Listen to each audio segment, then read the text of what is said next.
This is Sofi Stadium, and is surrounded by controversy in the area of Inglewood. It will be the new home for the LA Rams and Chargers starting this upcoming season. Construction is 85% done. However, this new stadium has caused many social issues in Inglewood, such as rent increase, gentrification, construction, and displacement. Despite holding many sports events in the upcoming years, such as the Super Bowl, National College Championship, and Summer Olympics, the future of thousands of local residents in Inglewood is uncertain due to this new sports venue. Our story begins with African soul food restaurant owner Bonifacio Matias, who has experienced a dramatic increase in rent. In 2019, he was so close of throwing the towel.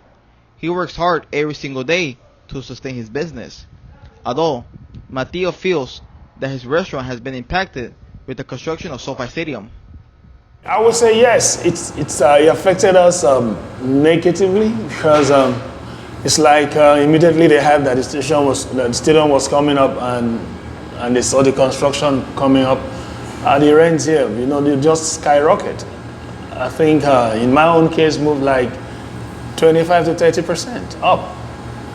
Despite the increase in rent, Matias says that he will not change the prices on his menu. If he does, he will lose more customers. Right now, I thought of doing that, but that's gonna hurt the customers. And you need the people to keep coming. Even though the rents have increased to 30 to 50%, but we can't just hike the price because it's gonna affect our customer base. We don't want to see people drop off. So we just have to cobble around it and see what we can make out of it.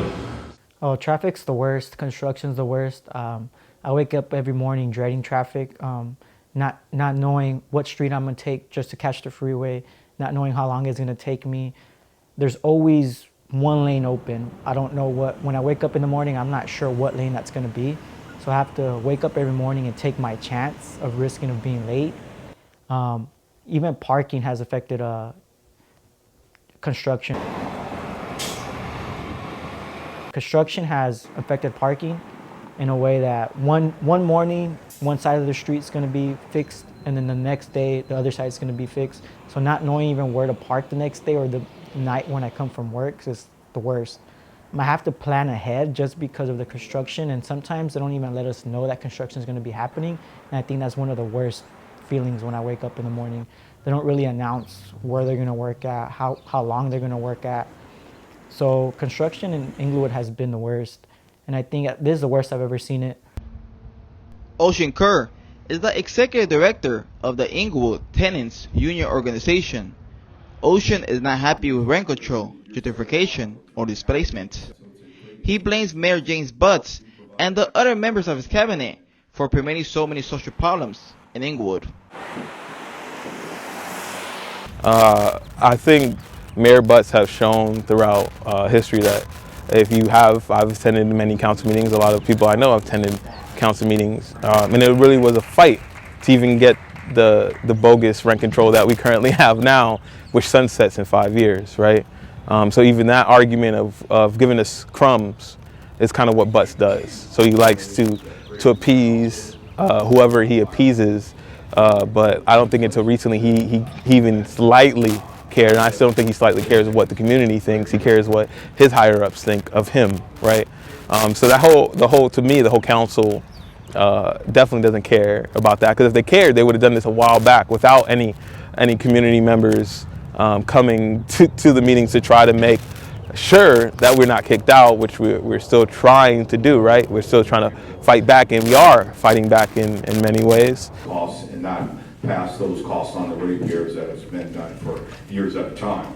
But the council and Mayor Butts as a total, if they saw what's happening, they know what's happening. They know more so what the development of Inglewood looks like, more so than a normal individual that lives inside Inglewood, right? They're the ones that are helping planning these developments that ultimately are going to push out a whole bunch of folks. SoFi Stadium has created gentrification in Inglewood. Some residents are concerned that the cultural landscape in Inglewood will change the culture. Gentrification has caused residents to see more white Americans in the area. Elena Ipop, who is the executive director of Eviction Defense Network, says that gentrification will turn Inglewood into the next Santa Monica. I think Inglewood will look a lot like Santa Monica, maybe not in 3 or 4 years, but shortly after that. And what I mean by that is Santa Monica actually had a fair amount of diversity in the 1980s. On the 3rd Street Promenade, for instance, there was a Mexican movie theater. And it was very, very common to just see Latino families walking up and down the 3rd Street Promenade. The movie theater went away. The 99-cent store went away. All the other, kind of homegrown Latino establishments went away. And now the 3rd Street Promenade in Santa Monica is a hipstery, upper scale, bougie white place to go hang out, right? The Latino community lost something when it lost the 3rd Street Promenade. Inglewood will go that way. Now in Santa Monica, they passed a law, one of the strongest rent control laws in the state, to stop this displacement of low-income people and low-income Latinos and low-income blacks. But 2 things. First, greed always finds a way around the law. So rich landlords will always find a way to displace people unless people stop them. The economic impact of SoFi Stadium in Inglewood is uncertain. There is a big possibility that the new 75,000-seat stadium will remain empty for this upcoming season due to the pandemic situation of COVID-19. That means that the stadium will not only cause social issues to the local residents of Inglewood, but economic hardships to the owners of this new sports stadium.